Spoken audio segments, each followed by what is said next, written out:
ni ibitabo by'idini ya Islam Quran bipima toni 14 n'ibiro 470 birokuwe nyuma yo kumara hafi imyaka 2 biri mu bubiko bwa Majerwa.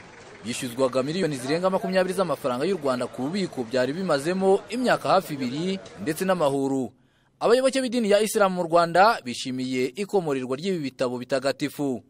Rero ndishimye cyane kandi ndashimira n'ubuyobozi bwafashe icyemezo cyo kuduha bino bitabo batabishyize muri cyamunara.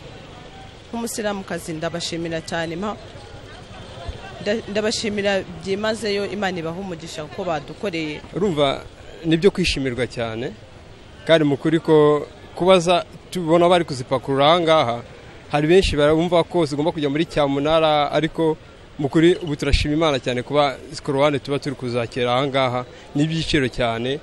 Twanashimira cyane rwose n'ababashije kubigiramo uruhare kugira ngo tubashe kuba twazibona. Mukuri nibyo kwishimirwa cyane.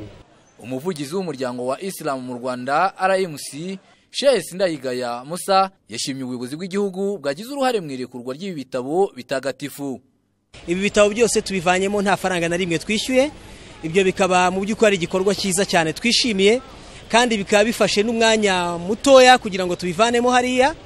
Ubwo rero n'ubufasha igihugu cyacu gikoreye umuryango mugari w'abayisilamu mu Rwanda ko ari inkunga izashyirwa mu misigiti kugira ngo abantu bajye babisoma, ariko bikaba binagaragaramo ya miyoborere myiza y'ubwisanzure ku banyagihugu, ku buyobozi bwabo, aho bureba icyo bakeneye bukabafasha. Ubwo rero ko abayobozi bacu bayibonye bakadufasha, bakatanga umurongo yuko nta kintu turi bwishyure, ndetse bikanihutishwa, ni ikintu dushimira cyane, dushimira imiyoborere myiza y'igihugu cyacu. Nubwo ibitabo bitagatifu bya Korowani bihawe ba nyirabyo, hari izindi toni z'imbuto zitende zikoreshwa n'abayisilamu mu gihe cy'igisibo cya Ramadan zoherejwe n'umuterankunga w'idini ya Islam mu Rwanda, zo zikaba zisigaye Majerwa.